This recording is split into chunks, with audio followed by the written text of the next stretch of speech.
നമസ്കാരം, മലയാളി വാർത്തയിലേക്ക് സ്വാഗതം. 6 കോർപ്പറേഷനുകൾ പിടിക്കാൻ വേണ്ടിയിട്ട് 3 രാഷ്ട്രീയ പാർട്ടികളുടെയും കിടമത്സരം എന്ന് വേണമെങ്കിൽ പറയാം. പക്ഷെ അതിലൊരു മുൻപന്തിയിൽ നിൽക്കുന്നത് പോലെ UDF അതിന്റെ ആദ്യപടി വെച്ചിരിക്കുകയാണ്. തിരുവനന്തപുരം ആര് പിടിക്കെത്താണ്? തിരുവനന്തപുരമാണ് വളരെ ഞെട്ടിക്കുന്ന തരത്തിൽ ഒരു പ്രഖ്യാപനം വന്നത്.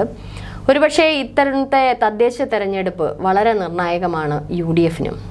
കഴിഞ്ഞ കാലമൊക്കെ നമ്മൾ പരിശോധിക്കുകയാണെങ്കിൽ സാധാരണ തദ്ദേശ തെരഞ്ഞെടുപ്പുകൾ വരുവാണെങ്കിൽ UDF വലിയ പ്രാധാന്യം കൊടുക്കുന്നില്ല. കാരണം അവരുടെ ഒരു അടി പ്രവർത്തനങ്ങൾ, അതായത് ഒരു റൂട്ട് പ്രവർത്തനങ്ങൾ എന്ന് പറയുന്ന വളരെ പരിമിതമായിരുന്നു.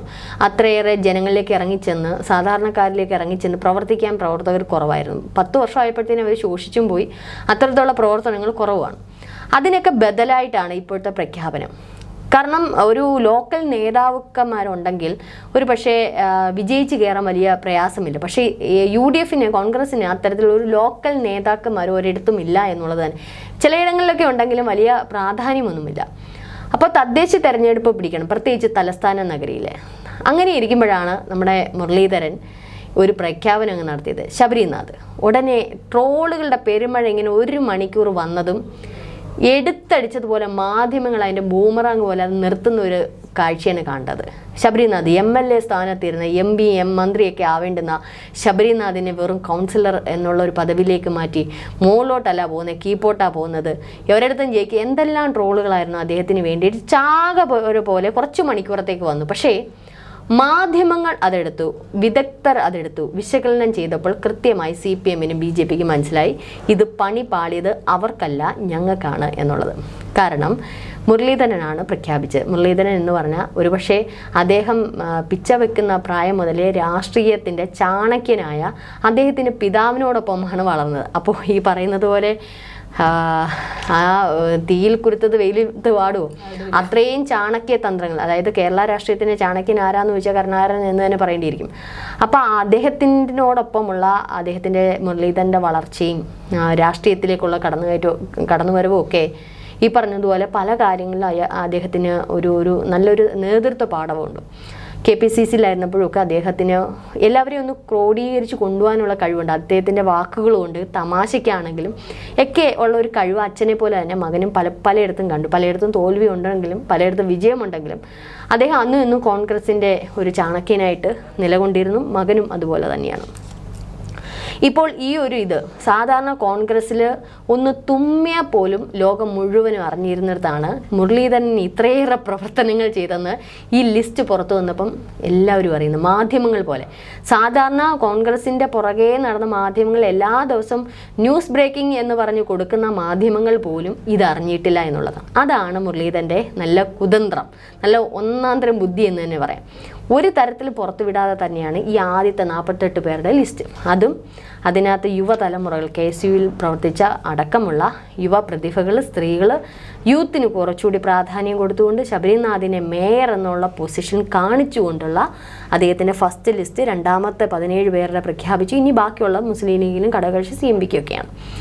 അപ്പോൾ ഈ ആദ്യത്തെ പ്രഖ്യാപനത്തിൽ തന്നെ പെർഫെക്റ്റ് എന്ന് തന്നെ എല്ലാവരും കൈയടിച്ചു പറഞ്ഞു. ഇതിനെ മുൻനിർത്തിക്കൊണ്ട് ആലപ്പുഴ, കോഴിക്കോട് തുടർന്ന് അങ്ങോട്ടുള്ള ജില്ലകളിലെല്ലാം ഓരോരുത്തരെ, അതായത് കോൺഗ്രസിൻ്റെ കാര്യം ഒന്ന് ആലോചിച്ചു. ഇവിടെ തിരുവനന്തപുരത്ത് മുരളീധരനാണെങ്കിൽ VD സതീശൻ, ഈ പറയുന്നോണം പ്രധാനപ്പെട്ട മുതിർന്ന നേതാക്കളെ നിർത്തിക്കൊണ്ടാണ് ഓരോ മണ്ഡലങ്ങളിലും, അതായത് ഓരോ ഏരിയകളിലും ഓരോ വാർഡുകളിലും അവർ വേണ്ടുന്ന പ്രവർത്തനങ്ങൾ ചെയ്യുന്നത്. അത് തന്നെ വലിയൊരു ഒരു നേതൃത്വ പാഠം. ഇതൊക്കെ എപ്പോൾ സാധിച്ചു എന്നുള്ളതാണ് ഇപ്പോൾ ജനം ചോദിക്കുക. ഈ തമ്മിലടിയുടെ ഇടയിൽ ഇത് സാധിച്ചല്ലോ എന്നുള്ളതാണ്. ഇനി മറ്റൊരു കാര്യം നോക്കൂ. KPCCയുടെ ഒരു ജംബോ കമ്മിറ്റിയായിരുന്നു അല്ലേ? ജംബോ കമ്മിറ്റി രൂപീകരിച്ച് 98 എത്ര ജനറൽ സെക്രട്ടറിമാരെ, ജനറൽ സെക്രട്ടറി എന്നൊക്കെ പറയുന്നത് വലിയൊരു പദവിയാണ്. ഒത്തിരി ജനറൽ സെക്രട്ടറി. പക്ഷെ അത് വന്നപ്പം ചീറ്റിപ്പോയി. പക്ഷെ ചീറ്റിയതല്ല, അതിന് ബദലായിട്ട് ഈ തെരഞ്ഞെടുപ്പുമായി ബന്ധപ്പെട്ട ഒരു കോർ കമ്മിറ്റി രൂപീകരിച്ചു.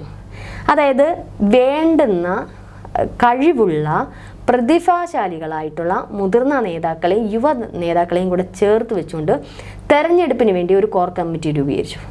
ഈ കോർ കമ്മിറ്റി പറയുന്നത് മറ്റേ KPCC പറയുന്നത് പോലെയല്ല, കോർ കമ്മിറ്റി പറയുന്ന രീതിയിൽ തന്നെയാണ് ഇനി തെരഞ്ഞെടുപ്പിൻ്റെ ഓരോ കാര്യങ്ങളും മുന്നോട്ട് പോകുന്നത്.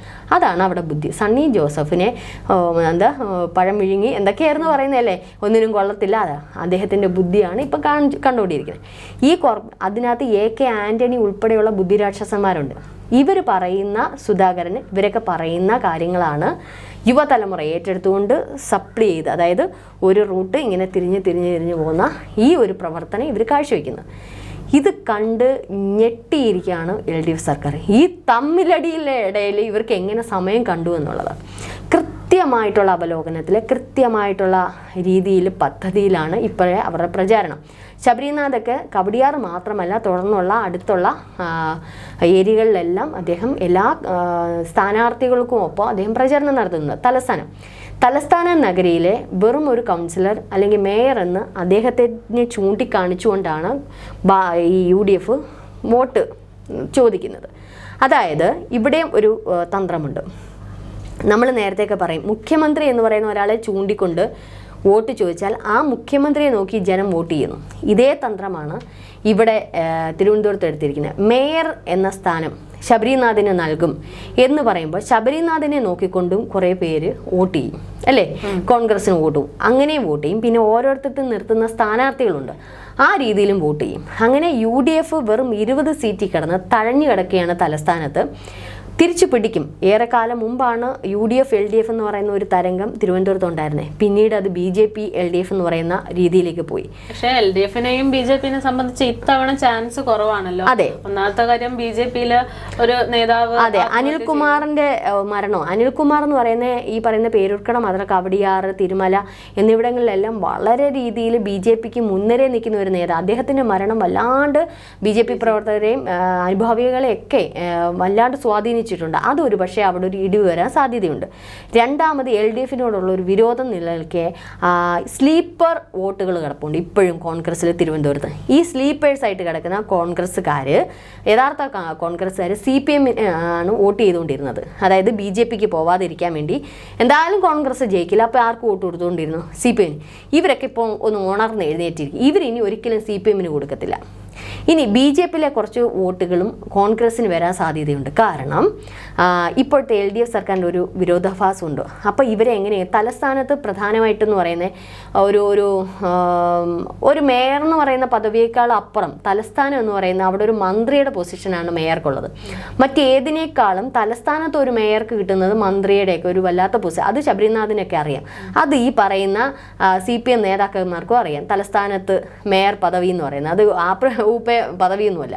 അപ്പോൾ അതുകൊണ്ട് തന്നെ കോൺഗ്രസ് ഇനി ഭരണത്തിൽ വരും. അങ്ങനെയെങ്കിൽ തലസ്ഥാനത്ത് മേയർ ഒരു കോൺഗ്രസിൻ്റെ അധിപൻ തന്നെ ആകണം എന്ന് ബോധമുള്ള കുറച്ച് യുവജനങ്ങളുമുണ്ട്.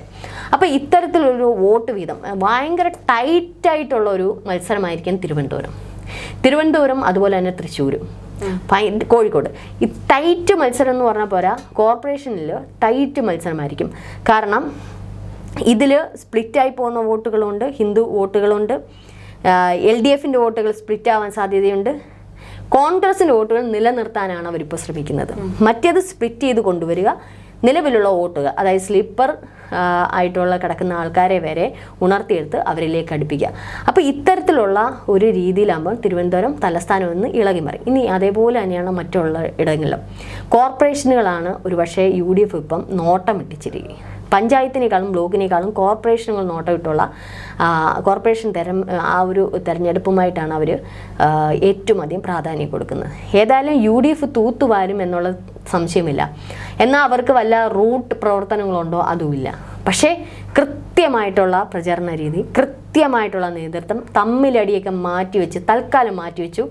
ഇങ്ങനെ പോയാൽ ഇത്തവണ കേരളം പിടിച്ചില്ലെങ്കിൽ അട്ടിപ്പതറുമെന്ന് കോൺഗ്രസിലെ എല്ലാ നേതാക്കന്മാരെ ചൂരൽ വടിയെടുത്ത് രാഹുൽ ഗാന്ധി ഓങ്ങിക്കിട്ടുണ്ട്. ഇത് തോറ്റിട്ട് അങ്ങോട്ട് വരികയേ വേണ്ടെന്ന് VD സതീശനോട് പറഞ്ഞിട്ട്. അതുകൊണ്ട് പ്രതിപക്ഷ നേതാവിന് സണ്ണി ജോസഫിന് അടക്കം നിർണായകമായിട്ടുള്ള തെരഞ്ഞെടുപ്പാണ്. അതവർ തീർത്തും നടപ്പിലാക്കും. അതേസമയം BJPക്കും എന്താ പറഞ്ഞേ, ചാൻസ് കൂടുതലാണ്. ചില ഇടങ്ങളിലൊക്കെ BJPക്കും ചാൻസ് കൂടുതലാണ്, പറക്കിയെടുക്കും. കാരണം അതും ഈ പറഞ്ഞതുകൊണ്ട് LDFോടുള്ള വിരോധം, ശബരിമല വിഷയമൊക്കെ കുറെ കൂടെ ഹിന്ദുമത വിശ്വാസികളെ, ഭൂരിപക്ഷ വിഭാഗത്തെ BJPയിലേക്ക് അടുപ്പിക്കാൻ സാധ്യതയുണ്ട്. പിന്നെ ഈ പഹൽഗാം, ഓപ്പറേഷൻ സിന്ദൂറൊക്കെ ഒരു ആരാധന, യൂത്തിന് ഒരു ആരാധനയുണ്ട് മോദിയോട്, അത് BJPയിലേക്ക് അടുക്കാൻ സാധ്യതയുണ്ട്. ഇനി ഹിന്ദുക്കൾ ഉണർന്ന് പ്രവർത്തിക്കണമെന്ന അവരുടെ ഒരു ചില സംഘടനകൾ BJPയിലേക്ക് വോട്ട് കുത്താൻ പറയുന്നുണ്ട്. ഒപ്പം തന്നെ ചില ക്രിസ്ത്യൻ സംഘടനകൾ BJPക്ക് അനുകൂലമായിട്ടുണ്ട്. ഇതൊക്കെ വോട്ട്. എന്നാൽ അതേസമയം മലബാർ ഭാഗത്തോട്ടൊക്കെ പോയി കഴിഞ്ഞാൽ മുസ്ലിം അത് അവർ പറയുന്നതിനോട് അപ്പുറത്തോട്ടില്ല.